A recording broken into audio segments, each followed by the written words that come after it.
Welcome in to episode 286 of the Sources Say podcast, your go-to Kentucky basketball and recruiting podcast on the growing KSR Podcast Network, presented by Justice Dental. We've got a big show breaking down Kentucky's blue-white game up in Northern Kentucky. Kentucky also got a commitment from Boogie Fland. But before we get started, a quick message from our friends at Justice Dental. Sources say it's presented by the great team at Justice Dental. Visit one of their 2 Lexington locations by scheduling an appointment online at justicedental.com or by calling or texting 859-543-0700. Dr. Thompson, Dr. Justice, and their team look forward to seeing you soon. I'm your host, Sean Smith. I am not Jack Pilgrim. He's not Jack Pilgrim. He is Zach Gagan of Kentucky Sports Radio. Zach, this is going to be fun. I'm glad to have you here tonight. Yeah, I'm excited. We've never done the Zach and Sean. It's usually the Zach and Jack. We get the rhyming connection here. We don't have a rhyme, but we need to make some sort of like you and I tag team duo title, I feel. So I don't know if you already have one in mind. Let's think on that. Maybe we'll get something in the comments. We might not have a rhyme, but we certainly have a reason. And a reason why we're here is Kentucky basketball. It's Kentucky basketball season, Zach. You and I were up at Northern Kentucky over the weekend to watch the blue-white game. Prior to that, Kentucky did pick up a big 24 commitment from Boogie Fland. Oh, yeah. A head-to-head battle with Indiana, a series that is firing back up here in a few years. Kentucky already wins a matchup before we get them on the floor. We got to spend some time talking about that before we jump into what we saw up at Truist Arena, Northern Kentucky, because we haven't been able to do that yet. Just what is your initial take on Kentucky getting a guy that it went head-to-head with Indiana for quite some time? It looked like it was going to be Indiana, then it's Kentucky. In the end, John Calipari gets his guy in a very important piece to 24 class. Yeah, I feel like the last few weeks, even 2 or 3 days leading up to his actual commitment, everything was kind of pointing towards Indiana. And then it just, I guess Cal he'd been going all in on Boogie for about the last month or two. It felt like, he took his official visit. Then I think Cal went and visited him in person 3 times after that in a span of like maybe 3 or 4 weeks. So it was clear that Cal was really picking up the pace with him. And then just, as we inched closer and closer to the actual decision date, slowly but surely the murmurs or rumors started to kind of leak out that, maybe Kentucky had actually taken control here and Cal had kind of, put the nail in the coffin. And it turns out that he did it. And Boogie did a really good job of kind of keeping this quiet until pretty much maybe 24 hours up until his actual commitment is when, we kind of assumed that Kentucky was going to be the choice. So normally, it doesn't get that close.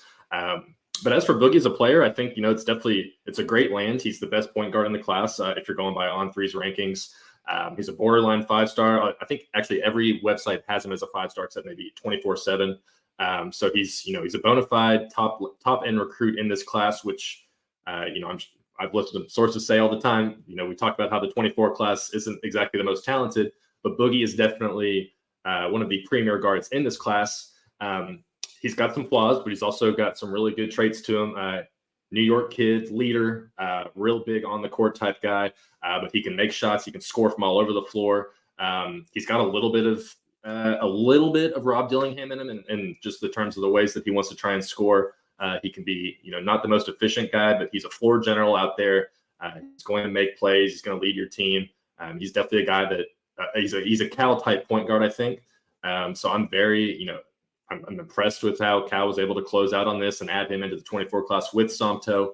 And it looks like Cal's, he said the 24 class was looking good. I guess this is kind of what he meant. So now we'll see how he tries and close things out here. But I think the addition of Boogie is great. There's a bunch of other guards in this class that I'm sure we'll go over that, they missed out on, or a handful of them, I should say, not many. But I'm a fan of how Cal was able to land Boogie here. And hopefully it parlays itself into a couple more commitments down the stretch. Absolutely. And to me, and you mentioned it, that this class is weaker than some other class. It's certainly weaker than what's coming behind it in the next couple of years, and then what led up to it and what Kentucky has on the court now. But Zach, the important thing to me is when you key in on guys in weaker classes, it's pretty important to get the guys that you want, that you spend a ton of time recruiting. They've got Somto. They've now got Boogie. Kentucky's best classes, they always seem to have guys kind of in the fold and signed by that early signing period in November, which is now quickly approaching here the next couple of weeks. We know Kentucky's turning up the heat with Jaden Quaintance and some other guys in that class. So I don't expect the ball to stop rolling right here. I think that Kentucky's going to be pushing here the next couple of weeks, trying to get some momentum into that early signing period. And like I said, a lot of last year's class was already there and committed and signed. And around this time of year, you started getting commitments. So maybe expect to see some more stuff coming from Kentucky in the next few weeks.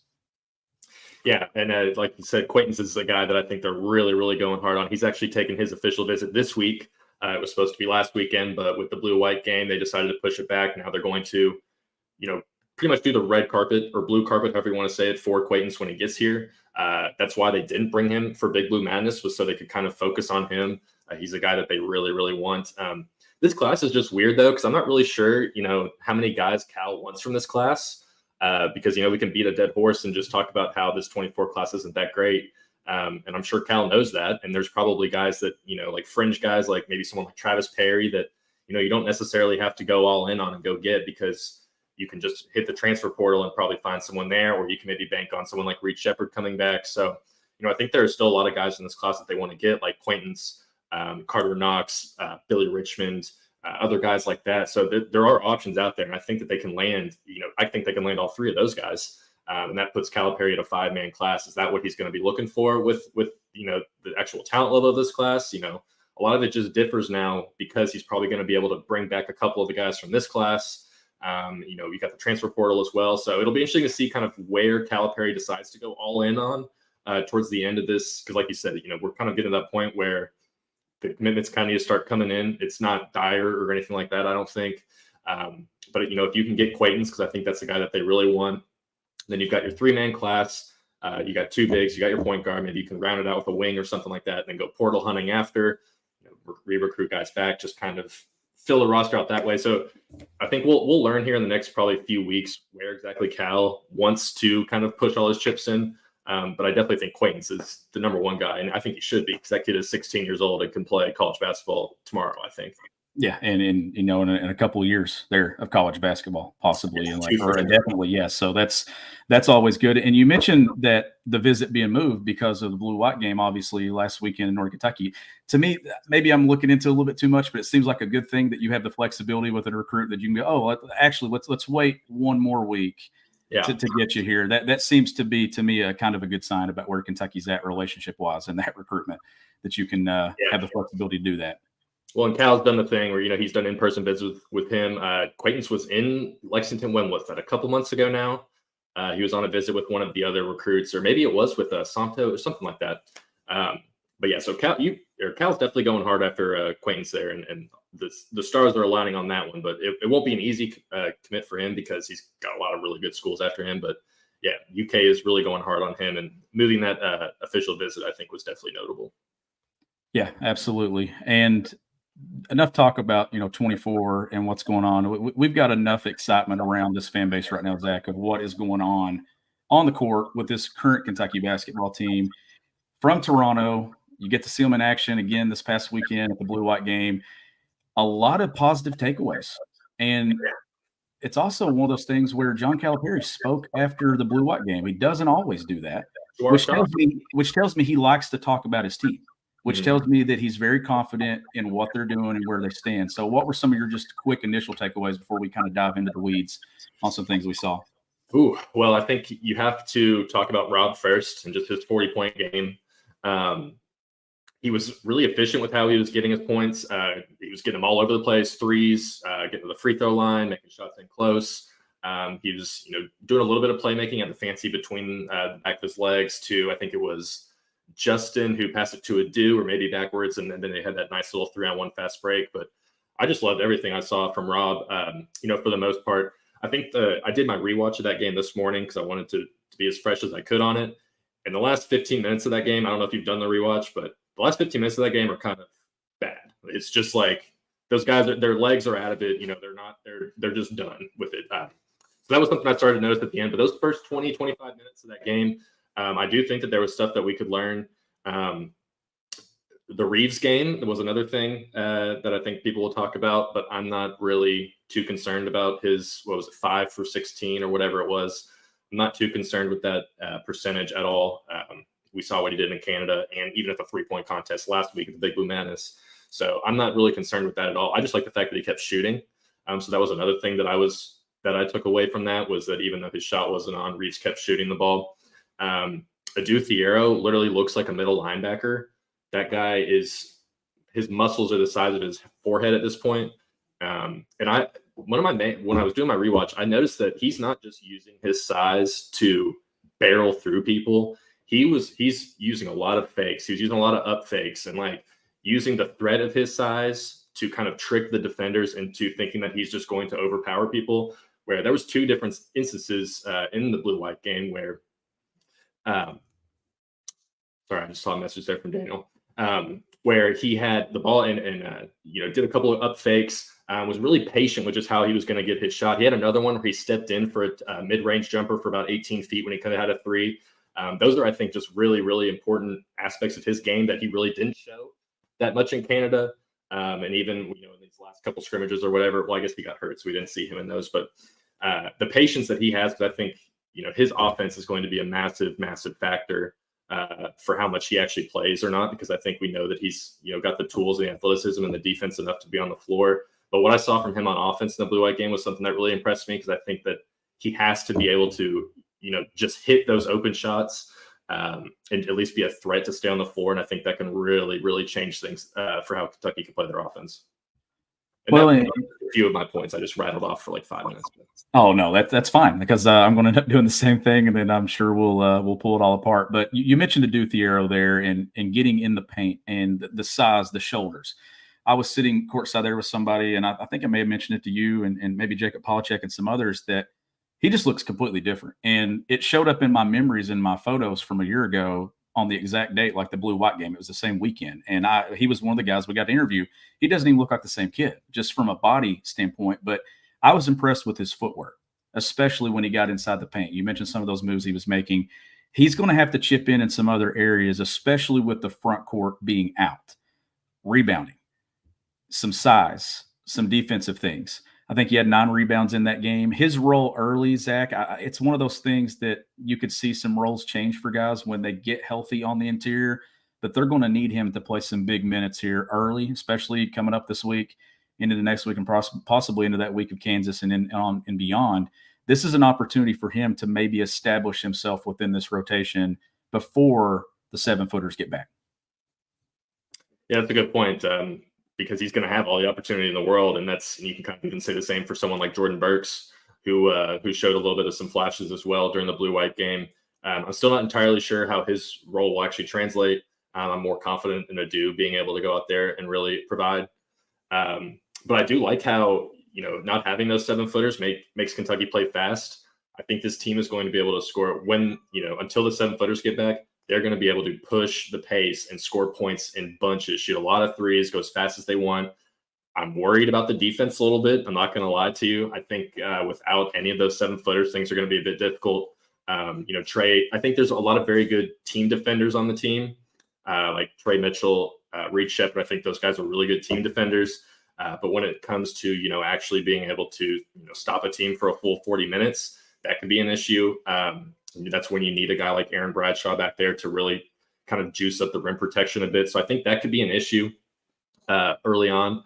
I kind of forget where I was even began with my conversation there, Sean, but the front court. Yeah. So having to do there and having him, like we said, it's just making shots for him. He's just got to, I think he just has to make shots. Is what it's going to come down to. If he's hitting the open ones like he was in the blue-white game, I remember when I watched or rewatched, they were talking on the broadcast about how Adu was just banging, top of the key 3-pointers, unguarded during practice. But like, that's clearly something that he's been working on a lot. And we just got to see it translate into these games coming up, because he's going to have a massive opportunity for about, I guess, however long, until 5, 6, 7 weeks, however long until any of those big guys come back. Yeah. And Cal has mentioned multiple times that he regrets, saying and putting a timeline or a time frame on things. I know he said that again on Saturday, that he regretted that he said Big Z would play, and Big Z wasn't out there. We know that they're slowly transitioning him in there. I mentioned on the show a few weeks ago that it was about he should be in shape, but I probably should have maybe explained it a little bit better. Like, you can be in running shape, but getting out there and making some moves on the floor, taking a beating, pounding and stuff in practice, it's completely different than what Big Z has been doing in the past. So getting to Kentucky, going through those workouts, and he's jumping in, Zach. it's not at a spot where it's a slow transition in. They're 20 practices into this thing now and getting ready for the season. Like, he's picked up at a pretty quick pace. Now, I've said this a couple of times, and I don't want this to come off as me being crazy here, because obviously you want Kentucky's front court to be healthy. And for them to win a national championship or make a run the tournament, it has to be healthy. But I had this conversation with a coach the last few days about what Kentucky's doing offensively. I cannot speak enough about the change in the way that I'm seeing Kentucky run offense and playing in space. It's a commitment that we've seen now from July in Toronto all the way through the summer into these practices, and they're doing the exact same thing, but they're expanding on it, and they look more efficient doing it. If the bigs being out for a couple of weeks, to me, it could be a positive thing that John Calipari's got to see this in action and kind of see some things like, hey, I'm falling in love with the way we're playing in space. That when those guys return, it's not going to be two bigs side by side clogging things up. It's going to be, you're going to have to create space and be able to play in space, or that's the only way you're going to get on the floor. I love the commitment to it that I've seen over the last 5 months. Yeah, I guess to kind of play devil's advocate there, the flip side of that is they don't really have an option. Without the three footers or 3 7-footers, like, you have to play fast. You have to be able to shoot a lot of shots because your tallest guy is 6'9", and no offense to Trey Mitchell, but he's kind of like a glacier out there. Like, he's not very fast. He's got quick feet, but he's not going to chase down another 7-footer who's out running him down the floor in transition. But I do think, like you were saying, the offense is going to be borderline unstoppable at times. And I think you're going to see Trey Mitchell kind of as the centerpiece to a lot of it, where he can just unlock so many things, whether it's, through his playmaking or his shooting.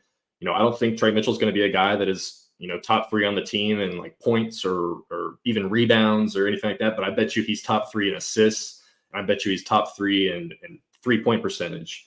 And that's going to just make, when I was watching those blue-white scrimmage highlights, there was a lot of instances where the guards were they had clear open lanes and there was no one under the basket. You can chalk that up to, it being a scrimmage or whatever, and the guy's not playing as hard, but the lane was wide open for a lot of instances. And a lot of that, whenever I saw it, Trey Mitchell was sitting out there on the perimeter, and he had a guy close to his hip because he's that much of a threat to shoot the 3. And his playmaking is just as equally as dangerous because he can get the ball anywhere on the court, and he can have it out of his hands in the next half second, hitting it to a, he's a guy that's thinking 1 or 2 plays ahead already. And that's why I'm excited to see the small ball action. And I think it'll even help when, the big guys do get back, because you can ease them in easier, knowing, I guess it all depends, on how effective Kentucky's offense is with Trey running it. But, if it is effective, it'll be a lot easier to ease those guys in, because let's say you roll out Aaron Bradshaw and things aren't looking good for 5 minutes. You can just pop Trey back in and you can kind of pick back up where you were. And then the plus side is you can start Trey at the 4 whenever he gets in. And that's really going to open things up. Lob threats. He's a lob threat to Aaron or Ugo or whoever it is. So the small ball stuff, like you said, they've committed to it for 3 months now. And he kind of has to commit to it at this point. And I'm really excited to see how it goes, because I think you're going to see this team shoot. And, I think we did the thing last year at the beginning of the year where it was like, oh, they might shoot 33s every game, and they ended up shooting like 21 on the year, whatever it was. But I do legitimately think that, at least in the first few weeks before we get to that Kansas game, this team can easily shoot 33s a game. And I think that's probably what they will do. If it'll be 28-30, I bet you. Yeah, I do think that this team is going to shoot a high number of threes. You mentioned Trey Mitchell, and that's what I was trying to get at, that the injuries to the interior has forced him to have to play this way, which then he gets to see it and have success in that part offensively, and that being Cal and the staff. But you mentioned Trey there, and you talked about his assist. I think his career best is just over 2.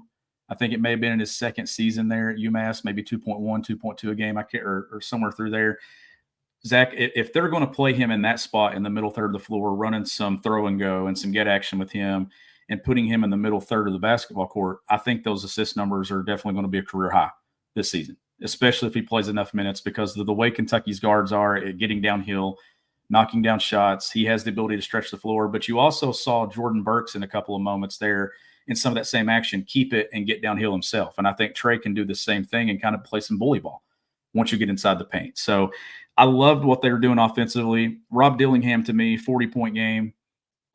there's a lot of people. I saw some people going, well, is this going to be Rob every night? No, Rob's not going to go score 40 every night. Rob's going to have nights where he struggles. Rob's going to have nights where he's cooking people. That is Rob Dillingham. He is significantly better than what he was the day he stepped foot on Kentucky's campus. And here's the positive takeaway from what I saw. And people have mentioned Antonio Reeves. I saw some comments going, it's just K-State all over again. This is what he's going to do. Okay, this is a completely different team. Like last year, if Antonio Reeves didn't make shots, Kentucky was not winning basketball games. If he has nights like that this season, Zach, Kentucky has enough to overcome nights like that. And Rob Dillingham was the one that we came out of Toronto talking about. He had to get stronger. He had to get tougher. He had to get bigger. He had to finish through contact. What did he go do 3 or 4 months after Toronto? And he goes and scores 40. Yeah, on a night where Antonio Reeves didn't have his best, it was Rob's turn to have a moment. That, I think, is what makes this team so dynamic, so hard to scout, and why I think they're undervalued. Is it's somebody different every single night. We saw a group in Toronto do what they did. It was time for Rob to have his moment, and he had it in Northern Kentucky. Yeah, I think I'm past the point of being ready to say that I was wrong about Rob, because he has pretty much exceeded every single expectation that I kind of set. And I think the best part, honestly, about his night was his press conference afterwards, because the kid he just knows I don't know. He just exudes kind of I don't even know how to say it. Like, he's just a nice kid. He just seems like a good kid. And all of his answers are really well thought out. You can tell that he's taking the coaching. He's learning from the coaching, and he's not just kind of shoving it aside. Because pretty much everything he said is like, look, I shot too much in high school. I know I did. I was too weak in Toronto. I know I was. So Cal told me to do this, this, and this. I did that, and that. And now we're seeing it pay off. But like you were saying, he's not going to do that every night. He took some really bad shots in that game. And he made some really bad shots. And that's just kind of like, I'm not wrong about that with Rob. That's kind of what I was saying from the beginning. That's still the case. Like, he's going to take and make bad shots. But one thing I wanted to point out about Rob, I meant to look up the official college rule before I did this. But in the NBA, you're not, like, when you shoot a three, you're not allowed to kick your leg out. You can get called for an offensive foul. Rob does that on every single jump shot. And that's actually how on that 4-point play in the corner he had his right leg, he kicked all the way out to the right. And that's when, I forget who it was, the defender ran into his leg, and they called it, off on the defense. But I'm pretty sure that in college, you're not allowed to do that either. I think that's very a recent rule change.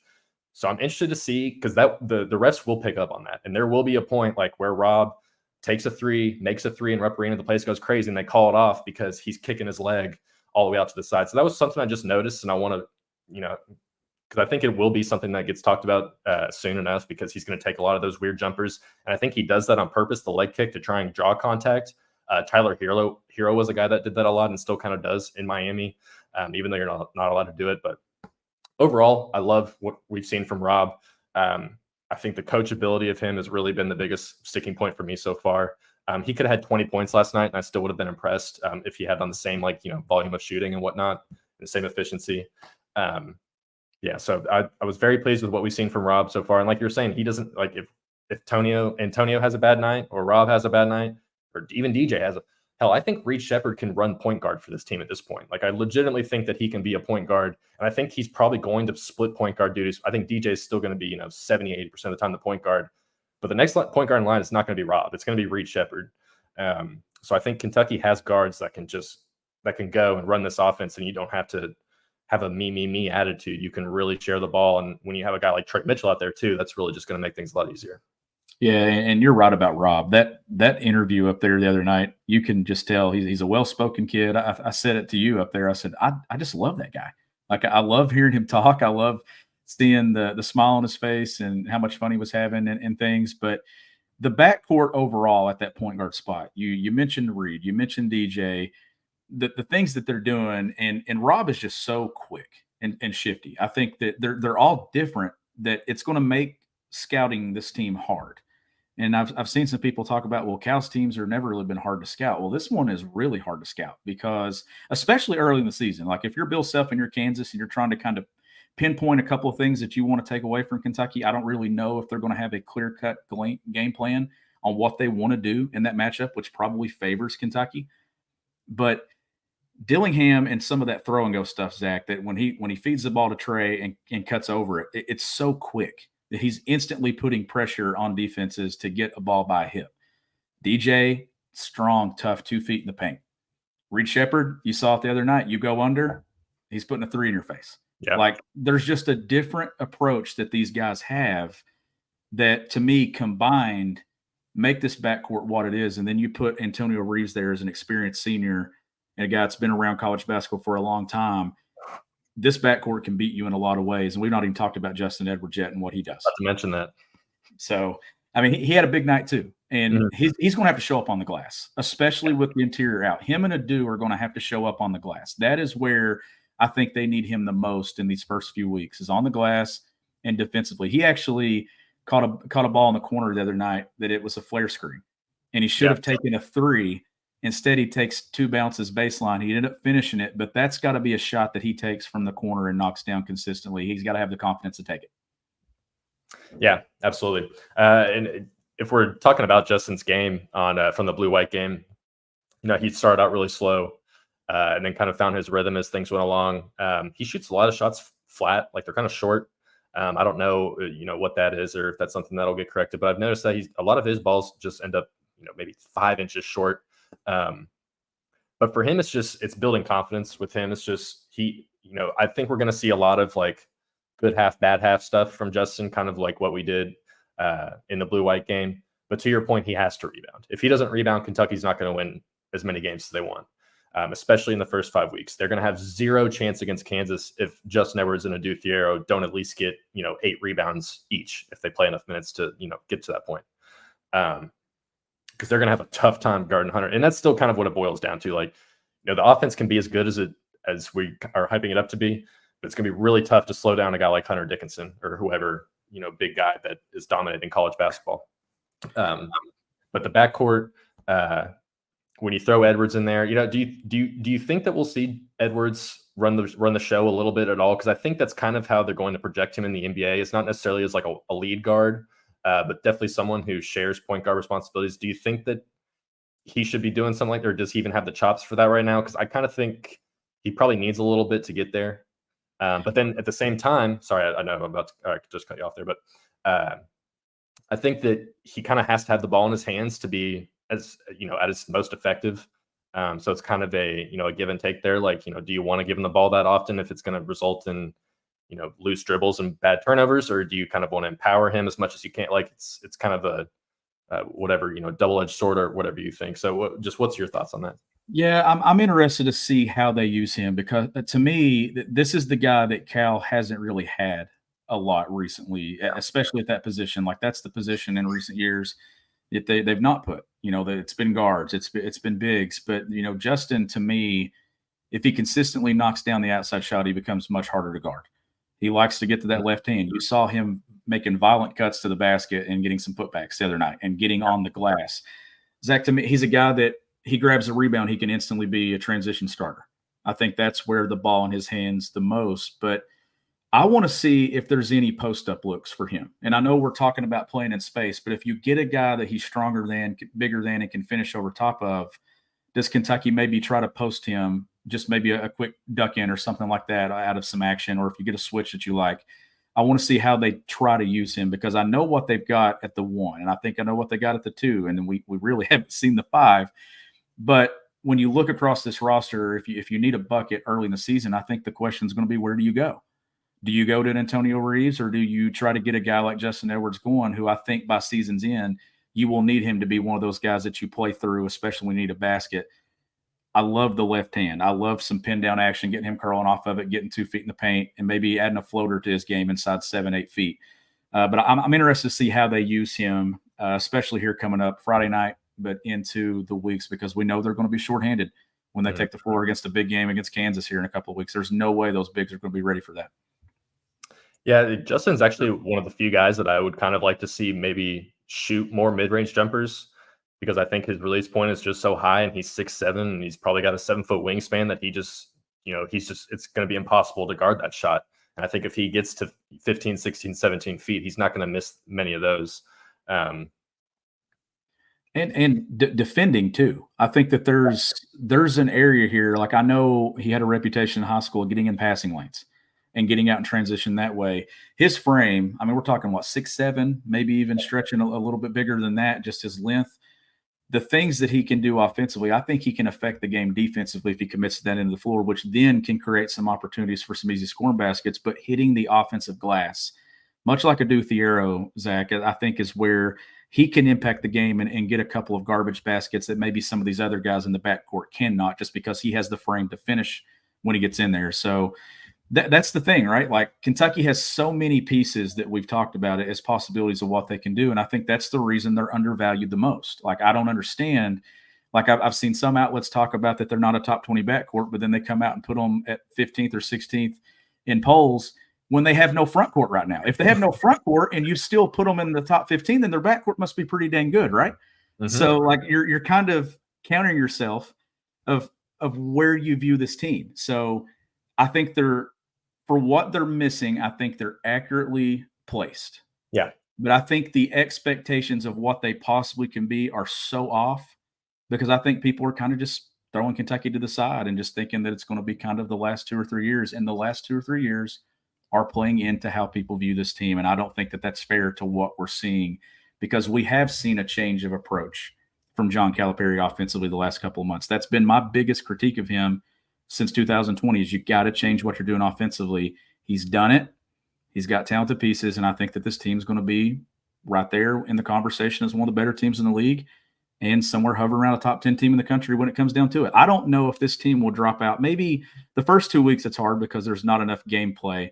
But by December, I don't think this team drops out of the top 10 in offensive efficiency. I just think it has too many weapons. Now, defensive numbers, it's got to get to the top 20. That's going to be the difference of whether or not this team makes a run. Yeah, I think they were, like 60th, 70th in defense last year. Yeah, and that's been the number that's thrown them off the last few years. Honestly, it's been the defensive numbers. And I definitely think they can get back to having a good defense, but like kind of what I was saying at the beginning, it's got to, you got to get one rim protector back there. You got to have one guy that can at least, pose a threat to, guys that are trying to get to the rim, because that's how teams are going to attack Kentucky. Because DJ, Rob, they're very athletic and quick, but I wouldn't necessarily call them elite on-ball defenders like those. And same with Reeves. He could. I know that Reeves, he said at media days that he's really honed in on his defense, and that's something that he wants to improve upon. But there's a big difference between saying you're going to do that and then actually having it translate onto the floor. And I'm just not sure that that many of those guards, maybe Reed, I think, is probably the better of the four in terms of on-ball defending. So there's going to be a lot of guys that are really going to try and pick on Kentucky down there. And they'll probably try and get, Trey Mitchell and ball screens so they can. And Trey Mitchell, like I said, he's a pretty good team defender. He's not like Oscar or anything where he's just flat-footed and kind of gets himself out of position. But, when you're just a bigger, kind of slower guy, like, you're just going to kind of put yourself in situations where it's going to be tough to defend the whole area of the court. I think some of that will be mitigated by the fact that Justin and Adu are just so long. And I think that's probably a little bit where you'll see Jordan Burks, although I'm not entirely sure he's probably the best team defender either at this point, just because he hasn't played much real basketball. So yeah, the defense definitely has to get back.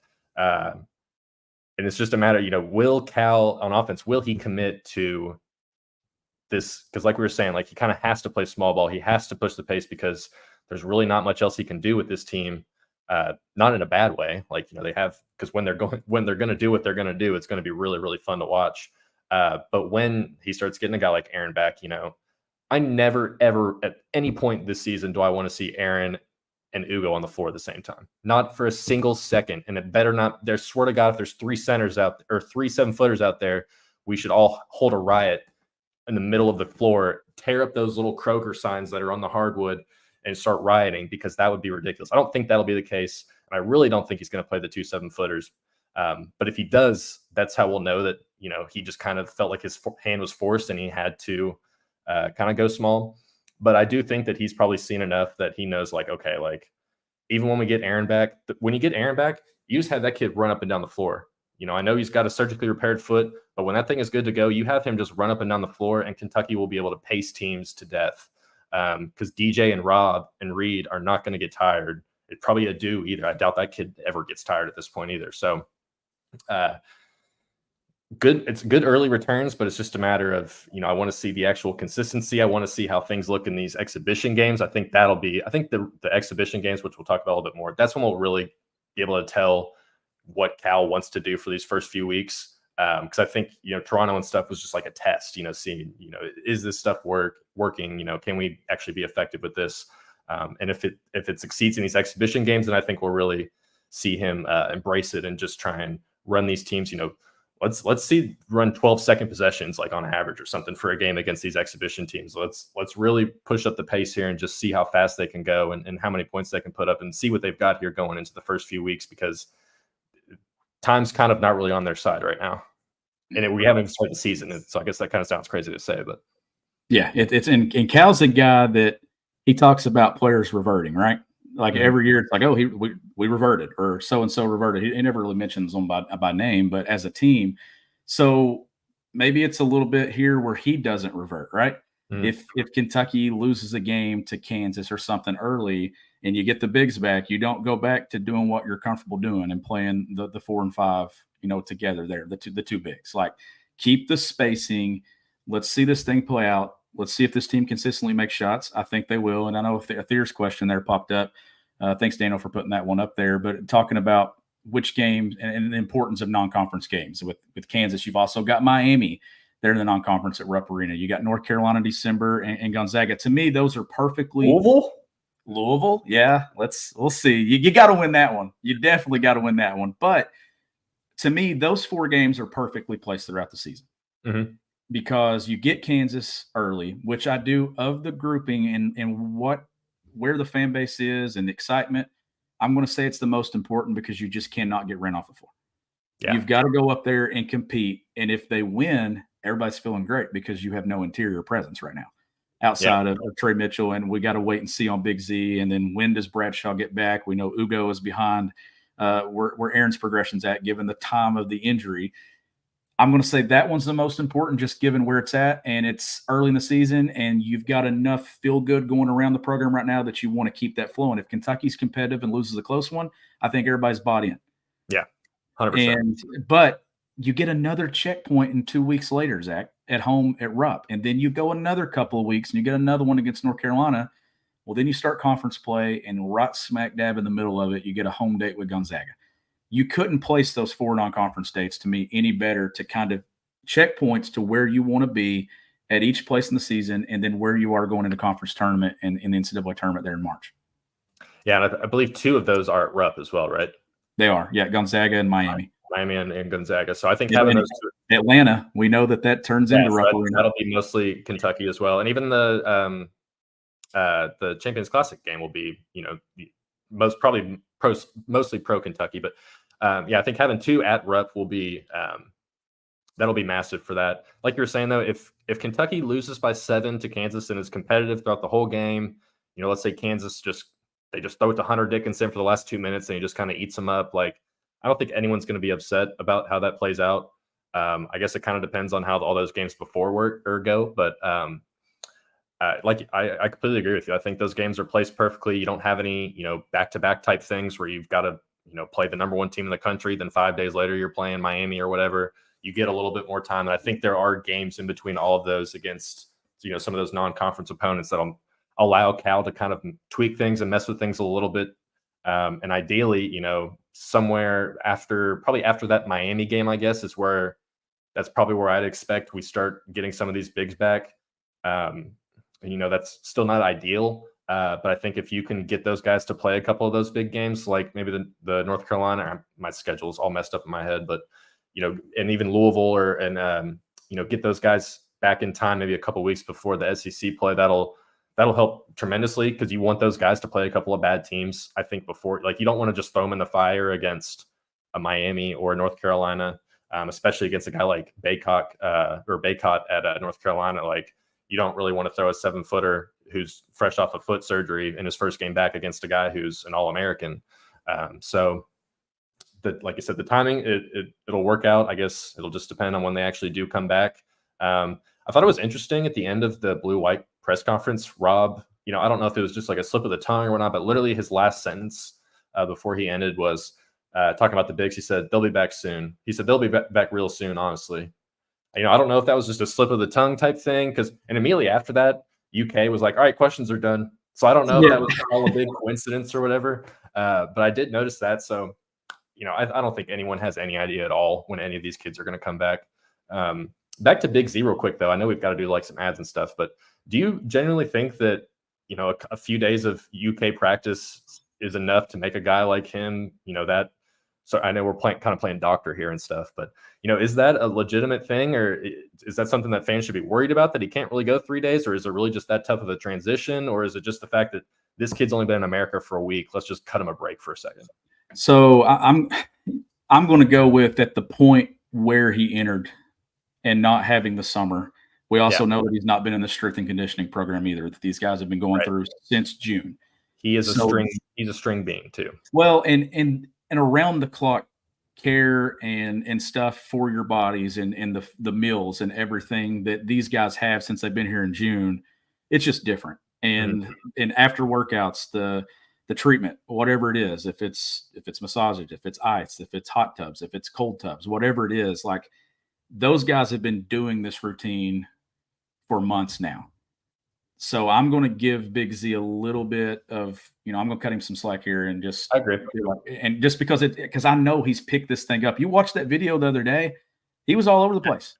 Like he was working and things. So I'm going to say that it's that, because he did have the sleeve on his leg the other day. I don't know if that's just something he typically wears. I think going back to highlights from the summer, I don't think he had that on. So maybe some cramps or something possibly there. But Zach, I know we got media day tomorrow with John Calipari, and we'll get to see these guys. And it's crazy how we had SEC media day last week. We had the Blue-White game, Big Blue Madness a couple weeks ago. Now UK media day. So Cal's already exhausted. Cal's exhausted all of his Calisms. I don't know what he's even going to say tomorrow. I know. And I know here we've got through the Blue-White game. We're going to jump into some questions for KS Board. But before we do that, we do got to give some love to some of our partners. And the Sources Say podcast is also brought to you by Andy Luedecke and MyPerfectFranchise.net. Andy is a franchise consultant as well as franchise owner and helps people find franchises that fit their skill sets, financial requirements, time to commit, and more. His services are 100% free, and he's here to help if you have any questions about business ownership. You can learn more and contact Andy anytime at www.myperfectfranchise.net. Zach, Sources Say is also brought to you by Bird Dogs. One of my favorite partnerships that we've had. Bird Dogs make you look good. Their stretch khaki shorts are designed to fit slimmer through the thigh and leg, giving you a truly sculpted look. Bird Dog shorts are the exact same thing as Lululemon, but fit way better than regular shorts that are made of a stiff, restricting cotton. They fixed this issue by inventing cloud knit fabric that looks just like khaki but stretches so you get a way slimmer fit without having to sacrifice movement. And they use anti-stink sweat wicking fabric that keeps you cool and dry all day. Zach, what do you think of Bird Dogs? Anti-stink? Yes. Well, I've got my Bird Dogs polo on now, and it's been warm in Kentucky the last couple of days, so I got to get a little bit more wear out of my shorts. For basketball practice, though, it's going to be getting colder. I'm going to be wearing my joggers and things. I love Bird Dogs. I'm the joggers right now. I got my bird doggers right now. Yeah, I love this polo. I've got to get more polos like this. And I don't think Jack has taken off his bird dog joggers for about 3 weeks now. So he's probably got them on kickback right now watching. I'm sure he has them on right now. Jack, are you here? But you can go to birddogs.com/KSR or enter promo code KSR for a free Bird Dogs Hydro Flask style water bottle with your order. That's birddogs.com/KSR or promo code KSR for a Bird Dogs Hydro Flask style water bottle. You won't want to take your Bird Dogs off, we promise you. And Zach, once you get your Bird Dogs, you got to have somewhere to wear them. Yeah. And you got to wear them to a game. If you're listening to this podcast and you're a fan of sports, you're a fan of the NBA, you're a fan of the NFL, you're a fan of college basketball, college football, Gametime. Have you used Gametime, Zach, in the Gametime app to purchase tickets? To me, there's no greater thing to use. Not for a sports event. There's a man, his name is Jack Harlow. I don't know if anyone's heard of him. He comes to Rupp Arena here in a few weeks. Gametime. Boom. Easiest I've ever done it. Right there. Boom. Cheap too. Not that bad actually for a Jack Harlow concert. That's what I thought. No, and I've had 2 experiences with the Gametime app. It's a wonderful app. You can see right where you're sitting. You shouldn't have to worry when you're buying tickets. Now isn't the time for guesswork with killer last-minute deals, all-in prices, views from your seat, and the best price guarantee. Gametime does all the hard work for you. Gametime has deals on tickets right up to the start of the event, and even an hour after it starts. It's the place to find last-minute seats. So, Zach, if you're looking to get to Kroger Field this Saturday, Kentucky, Tennessee, got the season or the exhibition opener Friday night. So if you want to do the double weekend, come to Lexington, use the Gametime app, find exclusive flash deals and sponsored deals on tickets for football, basketball, baseball, concerts, like you said, comedy, theater, and more. With zone deals, you pick the section and Gametime picks the seats for an average of 18% savings. And the Gametime guarantee means you'll always get the best price. If you find tickets in the same section and row for less, Gametime will credit you 110% of the difference. Take the guesswork out of buying tickets with Gametime. Download the Gametime app, create an account, and use code KSR for $20 off your first purchase. Terms apply. Again, create an account and redeem code KSR for $20 off. Download Gametime today. Last-minute tickets, lowest price, guaranteed. Zach? That was a beautiful ad read. Yeah. Have you done that before? I've your never first done ad read? That was my first ad read. First one? Wow. And it's but the thing is I've been a part of the show now for so long, and our You just our got Jack's wonderful lines partners, memorized. well, and it's our wonderful partners too. Like it just we talk about this stuff so much because like we actually have real experience using it. Like Yeah, I've used the Gametime app multiple times. I'm wearing my That's bird dogs, like, and the smile from Justice Dental. Like it's just all the way across the board. So This guy, it's company man. yeah, you just turn into a company man all around here. So I think I'm coming for Jack's spot and some ad reads. He's gonna have to start sharing some of the ad read love with me. Yeah. I'm gonna take them off his plate. But before we start wrapping things up here, I know we're gonna get to a Georgetown preview of some things we're looking for. You started a thread on KS Board today with some questions and some topics. What are you seeing in there? Any fun questions? I'm sure my guy Jacob Polachek's got something in there for me because he does every week. Actually, Jacob has just one post, and it is a breaking news. Sean Smith is now on KS Board. Well, that's not really a question, Jacob, but actually, no. He said, okay, Jacob does have a question for you. He says, Sean plays an entire game sitting on Jaden Quainton's shoulders. How many rebounds and blocks does he finish with? Oh man! So how tall would that make me? He's 6'10". How tall do you think you are about about waist up? I mean, you think that adds at least what, At least 3 feet? So you're inching close to. I'm at the rim. 9 feet tall. Yeah, I'd say rebounds, all of them. Blocks, most of them would be my official numbers for that. So I hope that answers your question, Jacob. There's a bunch of recruiting questions. I don't know if we really want to dive into those or not. Should we do recruiting questions? Should we stick to like blue-white stuff? What are you thinking here? Because it's kind of all over the place with some of these. We can mix it. We can bounce back and forth if you want. I know we talked a lot about recruiting there in the beginning. About where Kentucky's at. Competitive too.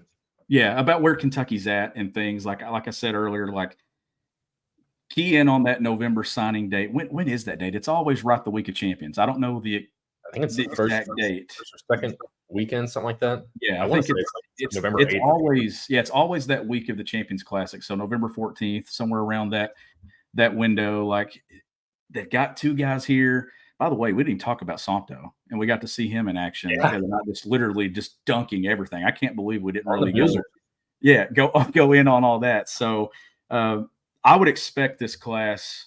Like Cal said, 24 is looking good, 25 and stuff's looking better.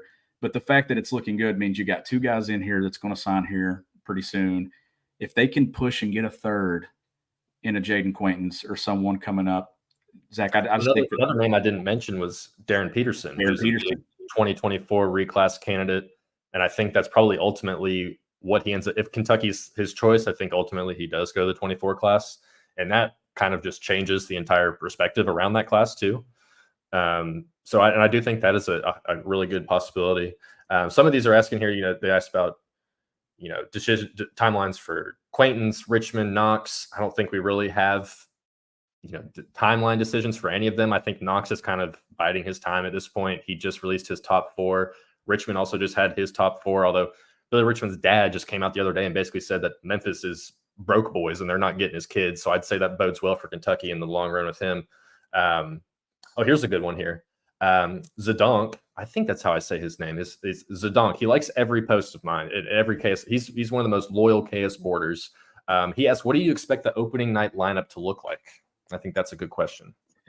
Yeah, because I think that, Rob goes for 40 in the blue-white game, but I still think Rob's role is going to be coming off the bench, especially early in the season. I'm going to say that DJ, Antonio Reeves, Justin Edwards, I'm going to give Adu Thiero the bump there at the 4 with Trey Mitchell at the 5. I think that's what it's going to look like because the veterans blended in with those freshmen. And then you get Rob coming off the bench. Is Z ready to play 10 minutes? I don't know. Like I'm not really expecting a lot coming up here in this first exhibition, but by the time you get to New Mexico State, maybe he's ready and hopefully ready to at least play a short stint, maybe 5 minutes first half, 5 minutes second half, just to kind of break his way in.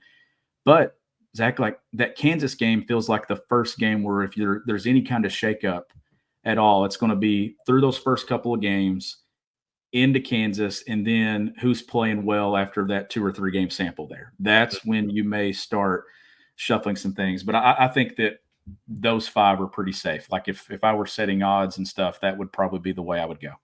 Yeah, I'd almost guarantee that that's probably is the starting 5 just because those are the guys that, I mean, you just can't see them coming off the bench right now. Because you can't really play Justin at the – I mean, I guess you could play Justin at the 4, but then you're going real small, and I don't think Cal wants to do that just yet. So having Justin at the 3, Adu at the 4 gives you just a little bit extra size down there. He's not going to bench Reeves. Trey came here to start. DJ's been Cal's guy literally since he was born. So, like, those are guys that are just – they've kind of been penciled in for a while now, and just kind of everything we've seen in Toronto and over the last few weeks, I think, has solidified that. And I think you're probably going to see Rob will be the first off the bench. Him and Reed, I'd bet probably come off the bench at the same time. And then you start trickling into, the Jordan Burks or, other names that I'm forgetting right now. But yeah, I think that's pretty definitively going to be the starting 5. Yeah, I think so too. I just think it makes sense. And you're not, and somebody asking the comments here too about what about crunch time lineups? You're probably not going to see one until hopefully Kansas. Like if that would be the game where I would think that you could kind of see some where Kentucky goes late. Like I don't think we're going to learn much in the first couple about who they play through and when they need a bucket. If you do, then we're probably maybe a little bit more concerned about where this team is. I think they got enough talent and enough in the backcourt that they're going to get through those games and be okay. They're at Rupp Arena. But Kansas is where I think we'll get a lot of questions answered about rotation and maybe who Cal trusts the most, because that's going to be where he's tested the most as a coach and go, okay, who are the guys that I look at the most to get us home with a victory here late in games? Yeah, I think with Kansas, you're going to see a pretty tight 7-8 man rotation, even without, let's say that Big Z's there and then Aaron and Ugo are not. I think he's still going to go pretty tight. And like you said, like, unless Jordan Burks proves something in these, like, he's probably not a guy that's going to play in that game.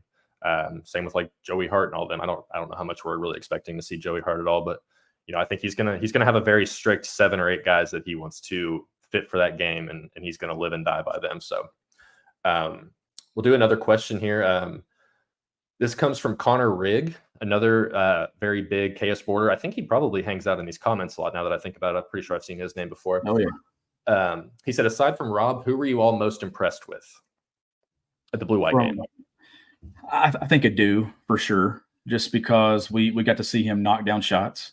It wasn't just bully ball with Adu and using that frame. It was, I think was he 3 of 5 from 3? I believe maybe the number. 3 of 5. Okay, 3 of 5 from 3. I mentioned his footwork and stuff inside the paint and using those shoulders and finishing there. We also saw him. I think he got up for I believe it was on our end, a dunk there. He had a putback dunk. Justin had a big one, but he had a big one. He had one where he was standing right under the basket when the shot hit. Like it wasn't a running start or anything. Like a dude just straight. That was all vertical, and he cocked it all the way back here and put it in. So that was an amazing dunk. And the broadcast shouldn't have. They got to get more hype. They weren't as hyped as they should have been. But I digress there. So I think him for sure. Yeah. Justin had a nice night. I know there was some turnovers there. I believe maybe 5 or 6 turnovers from him, but which I think will get cleaned up as you go. Maybe that I might be off on that number. Is that correct for him? I can look for you right now. Let's see. 6 turnovers. I don't want to turnovers. Yes, he did. Yeah. So that's a number that I think will get cleaned up. Is to me, he's the guy that I feel like is still trying to figure out who he is within this roster.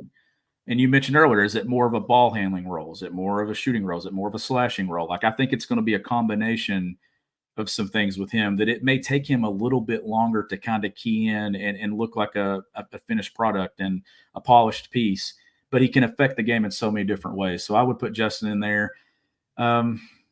Maybe I'll step in real quick. The ghost of Pete Gillen goes, "Why couldn't Justin Edwards dribble in the scrimmage? LOL." So that's kind of to that point. I think a lot of it is just honestly that, like I said, I think that he's the guy that's trying to find his way. I think where DJ's game and Rob's game is built on this. You've got to have it in your hands, and you're going to have it in your hands a ton. Reed more so as a guy that's a plug and a play. He can do it with the ball in his hands. He can do it off the ball. Where Justin, we know in high school, Zach had the ball in his hands a ton. Yeah. And now you're not going to have the ball in your hands a row. You're going to be a play finisher more so than a play starter, where DJ Wagner is a play starter, play finisher, and things like it's just that's some of the roles that I think that you're going to see kind of polish itself and work its way maybe into December. But by the time this thing gets into conference play, I expect some of those things and issues to be worked out. Jordan Burks, I think you also got to give him a little bit of love too for Saturday. A guy that's playing entirely out of position and has played out of position since the moment he stepped foot on campus. But it's all about non-fouls. When it said that in the post game, I had double checked. I was like, how many fouls? He was the only guy I think that went over. Maybe there might be one with 6. A couple guys had 5, but he was the only one that fouled out of the NBA game. And I don't know. Yeah.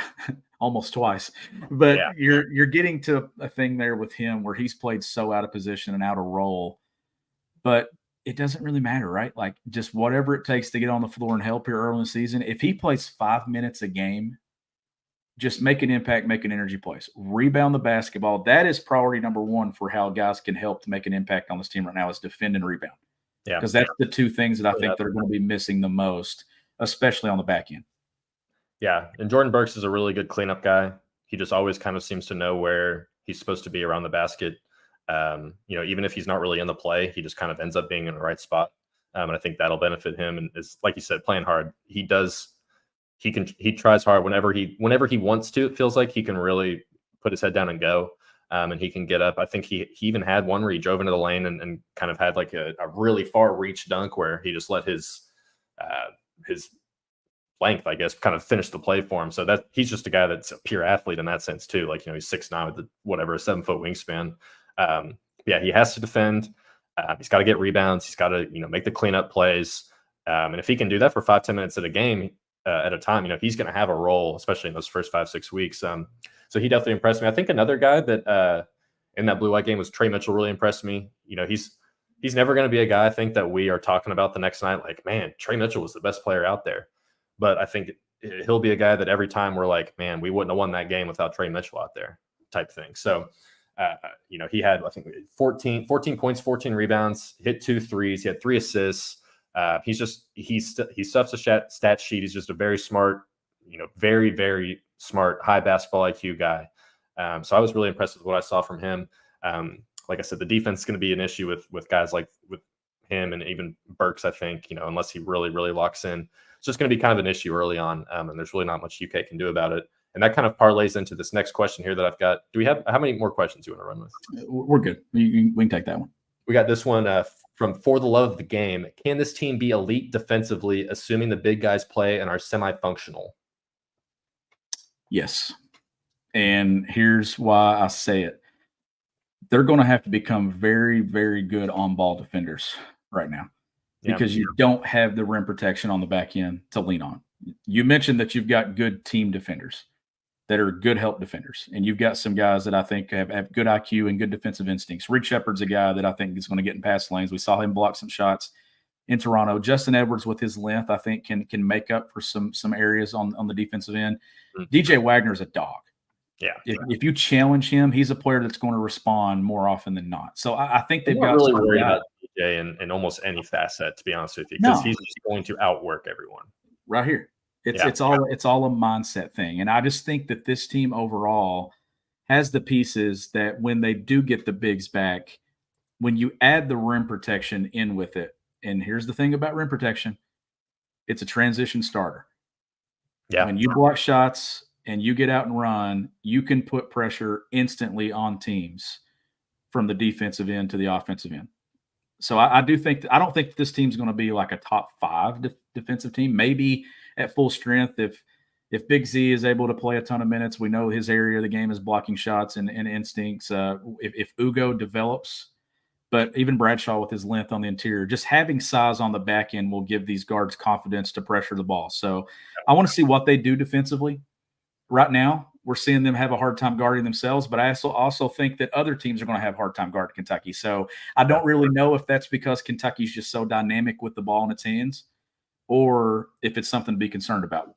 We'll find out here in the next week or two if it's an area of concern. But I think that this team has potential, like I said, to stay top 10 offensive efficiency, but also to get to that top 20 number defensively by season's end. And if they do that, that's the recipe for a team to get to a Final Four. Those are the teams that make it to that final weekend and win national championships. And Zach, let's start wrapping this thing up. Let's go quick here with just some quick takeaways or maybe something that you're looking for when Kentucky takes the court Friday night versus Georgetown. I know there's media day tomorrow. We're going to get a lot of stuff coming out of that, but maybe here like a quick 30-second, 1-minute breakdown of what you're looking for from that matchup.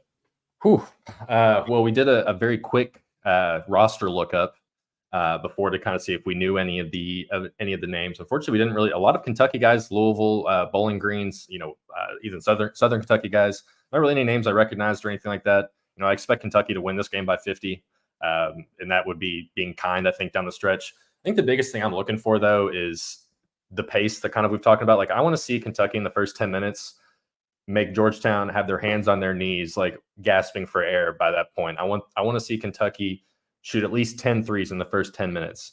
I want to see how much Cal is kind of really pushing that on them to see if the fast pace is something they really, really want to do. I remember Adu, even in the blue-white press conference, he was like, they asked him, what does not having the bigs, help y'all with? And immediately he goes speed. And then Rob just kind of expanded on it and was like, we want the bigs, but man, we can just fly and fly and fly. So I want to see them really put that to the test against, actual real game opponents. So that's going to be the thing I'm really looking forward to in the first 10 minutes or so. Yeah. And I don't really know what I'm looking for in the first one, but more so I'm going to put both exhibitions together here, and it's consistency. Mm-hmm. I'm all about consistency, and I want to see it over the course of this one Friday and into Kentucky State next week. Build some consistency, some continuity together. I am going to be watching the defensive end of the floor because they're guarding another opponent. They're guarding an opponent that they've probably got some type of game plan in for, that they've had months now to kind of get to know each other and know the system defensively. How does Kentucky defend ball screens? It's small. Do they jump switch everything? Do they hard hedge? Do they drop? How are they defending some things defensively? I think is what I'm looking for, because I think that will tell us a little bit about going into the regular season about what they're going to do with a smaller lineup. Are they applying some full court pressure and getting after it and trying to speed teams up and play fast, like you mentioned there? So no, it's definitely Kentucky basketball season, Zach. It's that perfect time of year where football and basketball begin to overlap. I know it works us to death, but you got basketball Friday night, you got football on Saturday, big football matchup. Double dip on Saturday. Come on, folks. Yeah, this is Saturday or Friday too. I don't care. But this has been fun. Yeah. Big shout out to Jack and Katie and just a huge baby Billy. That's a future star. We need him on the podcast. Yeah, I can't wait for for baby Billy to make his first appearance on Sources Say very soon. So Zach, I really appreciate you filling in and jumping in here and doing. I love your work. So tell fans and tell listeners where they can find all your stuff and all the stuff you do for KSR. Oh, well, this is my favorite part of the Sources Say podcast. I get to say my signature tagline for my last name. So You can follow me on Twitter or X or whatever at ZGagan, KSR. Gagan is GeoGheGan, the triple G. And that's it. And then just type in my name on the internet and stuff will pop up. You can follow me on Twitter at GBB Country or X, whatever you call it now. I'm Sean Smith. He's Zach Gagan. We'll see you next week for another jam-packed episode of Sources Say. We'll see you then.